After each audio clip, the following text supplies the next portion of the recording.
Kumar masasında kazanılan paradan farksızdır. Budur. Piyango kumardır, kumar haramdır. Benim başı, hiç bu Müslüman yılbaşı, birer dışı, hiç kutladım. Hayatlar ve sonu hazin biten yaşamlar konumuz.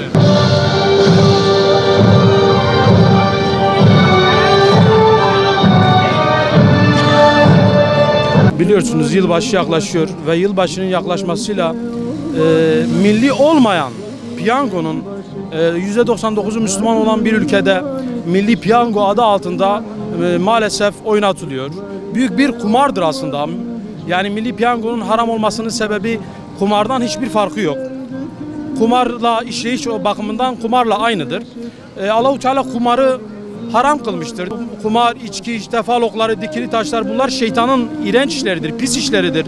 Eğer siz bunlardan uzaklaşırsanız ancak o şekilde kurtuluşa erersiniz, cennete girersiniz. Toplanmamızın, stand açmamızın birinci sebebi halkımızın uyandırmak, Allah-u Teala'nın ayet-i kerimlerini onlara tebliğ etmek, onlara işte açıklamak. Ayet-i kerimenin dediği gibi işte kumarın da, milli piyangonun da haram oluşunu halka açıklamak ve ahireti bırakın dünyada dahi eğer milli piyango kime çıkmışsa, eğer açarsanız, bakarsanız, araştırırsanız trilyonlarca, milyonlarca para kime çıkmışsa o paradan hayır görmemiş. Çünkü haram para. Haram paradan hayır gelmez. Haram paradan huzur olmaz. Haram parada hiçbir şekilde istifade edemezsiniz. Bundan dolayı biz Müslüman olarak %99'u Müslüman olan bir ülkede kesinlikle milli piyangonun devletin bir şekilde yasaklaması lazım. Çünkü haksız bir kazanç elde ediliyor ve biz şunu da diyebiliriz, yani eğer biz haksız bir şekilde veya haram parada, haram yerde huzuru, mutluluğu ararsak huzur ve mutluluk bize haram olur.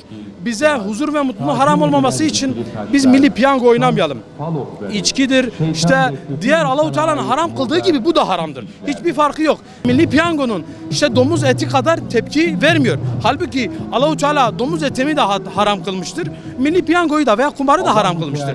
Ama domuz etine verdiğimiz tepkiyi milli piyangoya vermiyoruz. Biz bu şekilde en azından halkımızı bilgilendirme amacıyla burada bir stand açmışız.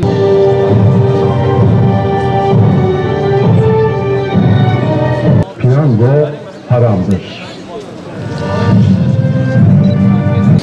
Malumunuz Yüce Rabbimiz Kur'an-ı Kerim'de kumarın birer pislik olduğu, birer çirkin iş olduğu ve şeytanın işi olduğunu ifade eder.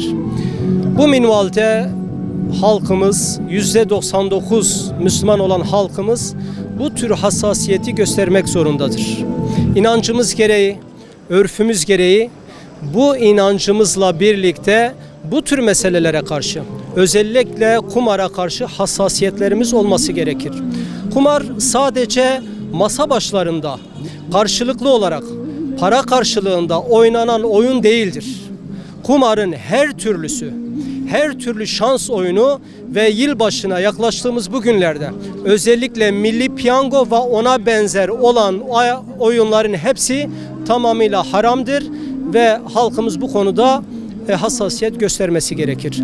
Bu halkımıza, Müslüman halkımıza taalluk eden yönüdür. Diğer yönü ise belki devletimize, hükümetimize, yetkililere taalluk eden yönü vardır. Evet, zaman zaman bazı mekanlara, kumar mekanlarına yapılan operasyonları biz görüyoruz. Fakat devlet eliyle yapılan bu tür uygulamalar, milli piyango ve şans oyunları gibi her türlü oyuna karşı da başta hükümet olmak üzere, Diyanet İşleri Başkanlığı olmak üzere bu konuda tavır takınması gerekir. Bu konuda halkı aydınlatması gerekir.